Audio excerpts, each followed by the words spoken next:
Hello children, good morning. एक बार फिर से हिंदी कक्षा में आप सबका स्वागत है।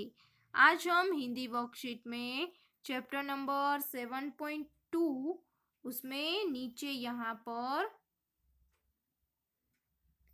क्वेश्चन दिया गया है कि दिए गए शब्दों में प्रत्यय लगाकर नए शब्द बनाओ। यहाँ पर एक प्रत्यय दिया गया है, तो यहाँ पर शरीर शब्द दिया गया है। तो यहाँ पर जैसे दिया गया है शारीरिक, तो यहाँ हमें बनाना है समाज, तो हमें यहाँ पर सामाजिक। इसके बाद सप्ताह, तो यहाँ पर हमें इसे बनाना है साप्ताहिक। इसके बाद मास, एक प्रति हमें यहाँ पर मासिक, ऐसे हमें यहाँ पर शब्द बनाने हैं।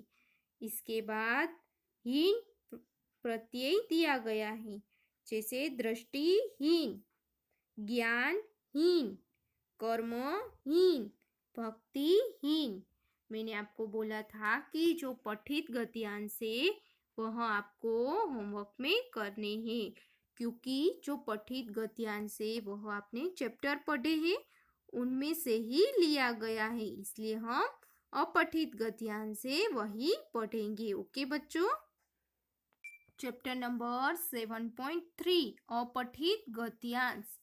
दिए गए गद्यांश के आधार पर सही उत्तर के सामने, यहाँ पर सही उत्तर के सामने यह रॉन्ग है, यहाँ पर ऐसा आएगा दिए गए गद्यांश के आधार पर सही प्रश्नों के उत्तर लिखिए। सही प्रश्नों के उत्तर लिखिए। ओके, आपको यहाँ ऐसा लिख देना है। अब हम यह गद्यांश से वह देखेंगे। दूसरे के अधीन रहने वाले व्यक्ति को स्वप्न में भी सुख प्राप्त नहीं होता है।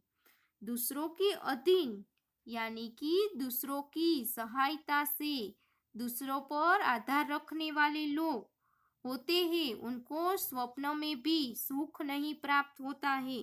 जो लोग दूसरों की सहायता से ही आगे बढ़ते हैं उनको स्वप्न में भी सपनों में भी सुख प्राप्त होता नहीं है, ऐसा यहाँ पर इस गद्यांश में बताया गया है। मानव की मूल प्रकृति स्वतंत्र रहने की है। जो मानव होते हैं, मनुष्य होते हैं, उसकी जो मूल प्रकृति होती है, उसका जो स्वभाव होता है वह स्वतंत्र रहने की होती है। उनको हर काम स्वतंत्र रहकर ही करना होता है। स्वतंत्र रहकर ही वह अपना सर्वांगीण विकास कर सकता है। वह स्वतंत्र यानी अकेले रहकर कोई भी काम होता है वह अकेले रहकर ही वह करता है, तो सर्वांगीण यानी कि पूरा जो विकास उनका होता है वह हो सकता है। व्यक्ति के समान ही स्वतंत्र रहकर कोई देश, जाति, समाज अपना सामाजिक, आर्थिक, वैज्ञानिक एवं तकनीकी के रूप से विकास नहीं कर सकता, क्योंकि दूसरा तो सदैव उसे अपनी दास्ता में रखने का प्रयास करेगा। व्यक्ति के समान ही, एक व्यक्ति के तरह ही स्वतंत्र होकर यानी कि स्वतंत्र रहकर कोई देश होता है, जाति होती है, कोई भी जाति, समाज होता है, अपना सामाजिक अथवा तो आर्थिक यानी कि पैसों में, वैज्ञानिक एवं तकनीकी के रूप में विकास नहीं कर सकता है। एक व्यक्ति होता है वह स्वतंत्र रहकर ही विकास हो सकता है। वैसे ही एक देश है वह भी एक स्वतंत्र रूप में अलग होगा, स्वतंत्र रहेगा तभी उनका विकास होगा, वरना उसका विकास तो नहीं होगा। ऐसा हमें यहाँ पर बताया गया है, क्योंकि दूसरा तो सदैव उसे अपनी दास्ता में रखने का प्रयास करेगा, क्योंकि दूसरा जो व्यक्ति होता है, दूसरा कोई भी होता है, देश होता है, कोई भी होता है, वह उनको हमेशा उसके सदैव दास्ता में यानी कि उसके नीचे रखने में ही, उसके अंडर रखने में ही प्रयास करेगा, क्यों? क्योंकि उसको वह ऊपर आने ही नहीं देगा, उसके नीचे ही रखने का वह प्रयास करेगा कि वह आगे नहीं बढ़ पाए, ऐसा प्रयत्न करेगा। इसलिए उसको स्वतंत्र रहना चाहिए। आपको भी कोई भी काम है वह स्वतंत्र रहकर ही करना चाहिए, दूसरों की सहायता से नहीं। उसे अपना विकास करने का अवसर नहीं मिलेगा। जो स्वतंत्र नहीं होगा उसको अपना विकास करने का अवसर यानी कि मौका ही नहीं मिलेगा। पराधीन व्यक्ति की बुद्धि कुंठित हो जाती है। पराधीन यानी कि दूसरे के ऊपर जो रहता है, दूसरों को अधीन रहता है, उनकी जो व्यक्ति होती है, जो व्यक्ति होते हैं, उनकी बुद्धि तो कुंठित हो जाएगी यानी कि बर्बाद हो जाएगी, यानी कि वेस्ट हो जाएगी। वह कुछ सोच ही नहीं पाएगा। जो दूसरों के अधीन रहता है, दूसरे के ऊपर सहाय रहता है, उनकी जो व्यक्ति होते हैं उनकी बुद्धि है वह कुंठित हो जाएगी। उसे अपनी भलाई के लिए सोचने का अवसर ही प्राप्त नहीं होगा। उनको क्या होगा? अपनी भलाई के लिए, खुद की भलाई के लिए सोचने का अवसर है वह तो प्राप्त ही नहीं होगा। इसलिए सबको स्वतंत्र रहना है, यह हमें इस गद्यांश में बताया गया है।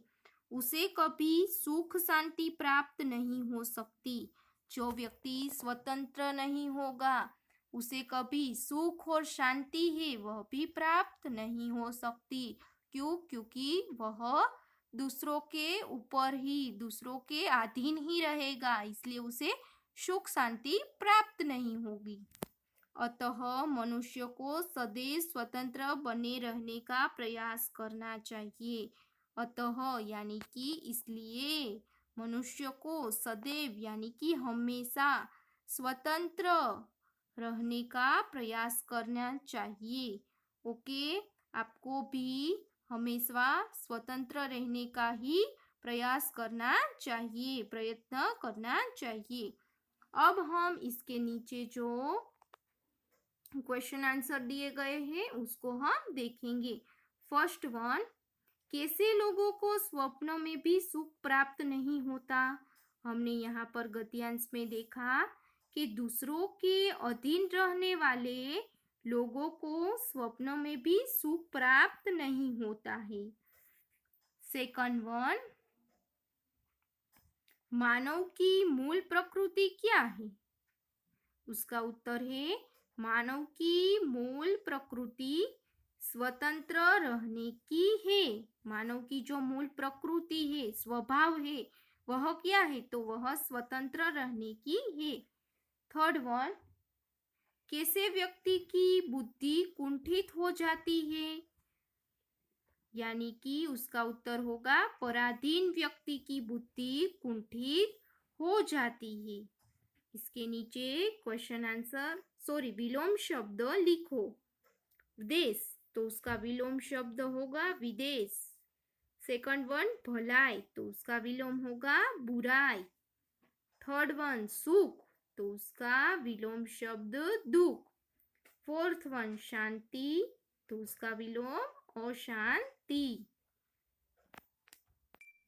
अब हम 7.4 अपठित गद्यांश से उसको पढ़ेंगे।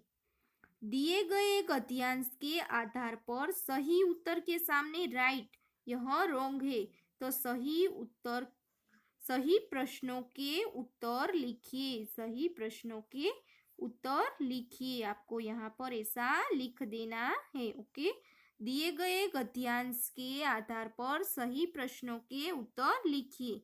अब हम गद्यांश देखेंगे। रामू टोपी वाला गांव-गांव घूमकर टोपियां बेचता था। आपने बचपन में यह स्टोरी सुनी होगी, टोपी वाला और बंदर की, तो यह गद्यांश उसी में से लिया गया है कि रामू टोपी वाला है, वह गांव-गांव घूमकर क्या बेचता था? टोपियां बेचता था। एक दिन वह कृष्णानगर से टोपी बेचकर प्राणनगर जा रहा था। एक दिन वह कृष्णानगर है, वहां से टोपी बेचकर कहाँ जा रहा था? प्राणनगर है वहां जा रहा था। रामू टोपी वाला है, वह टोपियां बेचता है और वह कृष्णानगर से प्राणनगर जा रहा था टोपी बेचने के लिए। रास्ते में वह एक पेड़ के नीचे टोपिया की गठरी रखकर सो गया। आपने यह स्टोरी बचपन में बहुत बार मम्मी पापा से सुनी होगी और आपके जो अध्यापिका हो गए उसमें उसके पास भी सुनी होगी। रास्ते में वह एक पेड़ के नीचे, रास्ते में वह एक पेड़ देखता है तो उसके पेड़ के नीचे टोपियों की गठरी रखकर सो गया। टोपियों की जो गठरी होती है उसमें उसने क्या किया था, टोपियां बांधकर रखी थी, गठरी में रखकर सो जाता है। उस पेड़ पर बहुत सारे बंदर रहते थे। जो पेड़ के नीचे वह सो रहा था उस पेड़ पे बहुत सारे बंदर रहते थे। बंदरों ने रामू की गठरी खोलकर टोपियां बिखरी पड़ी है और कुछ टोपियां बंदरों के सिर पर है। बंदरों ने रामू की जो गठरी है उनमें से सारी टोपियां है वह निकाल दी और टोपी को सब जगह बिखेर दिया। और कुछ टोपियां बंदरों के सिर पर है और कुछ टोपियां है वह बंदरों के सिर पर देखने को मिलती है। जब रामू है वह सोकर उठता है तो वह देखता है कि पूरी गठरी है वह तो बिखर गई है और टोपियां है वह भी इधर उधर चली गई है और कुछ टोपियां है वह बंदरों ने अपने सिर पर यानी कि माथे पर पहन ली है। यह गद्यांश से वह आपको अब अच्छे से समझ में आ गया होगा। अब हम इसके नीचे जो क्वेश्चन आंसर दिए गए हैं उसको पढ़ेंगे। गांव गांव घूमकर टोपी कौन बेचता था? तो उसका उत्तर होगा गांव गांव घूमकर टोपी रामू बेचता था। सेकंड वन, एक दिन रामू टोपी बेचकर कहाँ जा रहा था? तो इसका उत्तर होगा एक दिन रामू टोपी बेचकर कृष्णनगर से टोपी बेचकर प्राणनगर जा रहा था। एक दिन रामू कृष्णनगर से टोपी बेचकर प्राणनगर जा रहा था। इसका उत्तर यह होगा। थर्ड वन, रामू टोपी की गठरी रखकर कहाँ सो गया? तो उसका उत्तर होगा रामू टोपी की गठरी रखकर एक पेड़ के नीचे सो गया। उसके बाद बंदर ने गठरी खोलकर क्या पहन ली? बंदर ने क्या पहन ली थी? टोपियां पहन ली थी। तो उसका उत्तर होगा बंदर ने गठरी खोलकर टोपियां पहन ली। फिफ्थ वन क्वेश्चन, समानार्थी शब्द लिखो। दिवस, उसका उत्तर होगा दिन। वृक्ष, तो उसका उत्तर होगा समानार्थी शब्द पेड़। यहाँ पर इसके नीचे वर्ण विच्छेद करो। यहाँ पर वर्ण विच्छेद टोपी वाला फर्स्ट दिया गया है तो मैंने आपको यहाँ एक करके दिखाया है। ट प्लस ओ पी, तो प प्लस दीर्घ ई, व प्लस आ, ल प्लस आ, टोपी वाला। तो यहाँ पर आपको बंदर और गठरी का ऐसे वर्ण विच्छेद करना है होमवर्क में। ओके बच्चों। अब चैप्टर नंबर 8 सर्वनाम, ग्रामर का चैप्टर नंबर 8 है सर्वनाम, वह हमने समझा था तो इसका हम अब देखेंगे। मिलान कीजिए यानी कि जोड़ मिलाओ। यहाँ पर वर्ग अ और वर्ग ब, हमें यहाँ पर जोड़नी है। प्रश्नवाचक सर्वनाम है तो यहाँ पर कौन किससे, तो यहाँ पर आपको जोड़ना है कि कौन किससे। पुरुषवाचक सर्वनाम है तो उसका उत्तर मैं तुम वह, तो यहाँ पर ऐसे आपको जोड़ देना है। ओके। फिर थर्ड वन, निजवाचक सर्वनाम, तो यहाँ निजवाचक तो क्या होगा? स्वयं अपना, तो आपको यहाँ पर ऐसे निजवाचक सर्वनाम में जोड़ देना है। निश्चयवाचक सर्वनाम जो नक्की होता है वह, तो यह वह ऐसे क्या होगा? निश्चयवाचक सर्वनाम। हमने सर्वनाम चैप्टर है वह एक बार अच्छे से समझा था। संबंधवाचक जो, जिसने, जैसे, यह संबंधवाचक सर्वनाम है। अनिश्चयवाचक सर्वनाम तो कोई, किसी ने, जो कोई नक्की नहीं होता, निश्चित ही नहीं होता, उसे हम क्या कहेंगे? अनिश्चयवाचक सर्वनाम। तो कोई, किसी ने, यहाँ पर आपको ऐसे मिलान करना है। ओके। इसके बाद क्वेश्चन नंबर 2, निम्नलिखित वाक्यों में सर्वनाम शब्दों को रेखांकित कीजिए तथा उनके भेद बताइए अथवा तो लिखिए। उसमें क, वह मेरा घर है, यहाँ पर वह है, वह निश्चयवाचक सर्वनाम। सेकंड वन, जैसा करोगे वैसा भरोगे, जैसा, वैसा, तो वह संबंधवाचक सर्वनाम है। इसके बाद थर्ड वन, मैं स्वयं अपना काम करता हूँ, स्वयं है, वह निजवाचक सर्वनाम है। फिर क, तुम घर कब आओगे, यहाँ पर क्वेश्चन पूछा गया है कब, तो यह प्रश्नवाचक सर्वनाम है। इसके बाद लास्ट वन, उसने किसी को पकड़ा है, यहाँ पर नक्की नहीं है, निश्चित नहीं है, इसलिए किसी को है वह अनिश्चयवाचक सर्वनाम है। आई होप आपको यह चैप्टर है वह अच्छे से समझ में आ गया होगा। Thank you.